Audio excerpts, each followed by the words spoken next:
Enter Valkyria Chronicles 4, Sega's latest project that has players jumping back into Europa, an alternate Europe and an alternate Second World War. In this strategy JRPG, players follow Claude Wallace, commander of Squad E, and a few of his childhood friends as they make one final attempt to push back the Imperial forces and bring an end to the war. This game is set during the same time as the first Valkyria Chronicles, but tells the tale of the war from a different set of characters.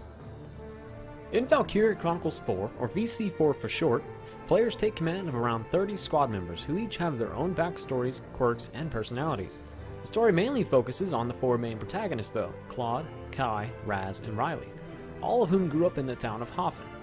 Claude is the clever and confident leader of the group, Kai is calm and collected with a tough side, Raz is impulsive and brash, and Riley is intelligent and prideful. The characters seem to fall into some typical cliché anime types, but they're still all lovable and it doesn't negatively impact the game. If players employ a squad member enough, they will unlock side missions that will allow you to connect to that member better and perhaps improve their quality as a soldier. Try not to get too attached however, as the game employs a permadeath mechanic, so if they die on the battlefield, they stay dead. This mechanic helps persuade players to play smarter and more strategically. When it comes to gameplay, VC4 does a great job at making sure players understand the concepts and objectives, offering multiple, almost annoying tutorials as you progress into the game. I mean, there's even a tutorial for reviewing tutorials. The game plays like a top-down turn-based strategy and a third-person shooter. Players begin their turn looking at a map of the current field, which displays visible enemy units and the player's own units. The player must then spend one of their command points to select a character to enact their strategy. The chosen character is allowed limited movement, shown with the AP bar at the bottom of the screen, and one attack per turn. If a character's AP bar runs empty, they will become immobilized. That's okay though, because you can select the same character multiple times in a row, although they'll tire out and start with reduced AP. The player has the option of picking which troops they wish to take into battle, and VC4 offers 6 combat classes, including Scouts, who are weak but have high mobility and are the prime choice for, well, scouting, Shock Troopers, who have great armor and excel at close quarters combat, Lancers, which are slow but very strong against turrets and tanks, carrying rocket launchers as their main weapons, Engineers, who are able to resupply troops, heal wounded allies, and repair certain equipment, Snipers, who don't have a lot of health but boast high damage and are perfect for picking off enemy units at long range, and the all-new Grenadier class, which launches powerful mortars from a safe distance but sacrifices mobility. Grenadiers are especially useful for attacking units on a higher level or behind obstacles.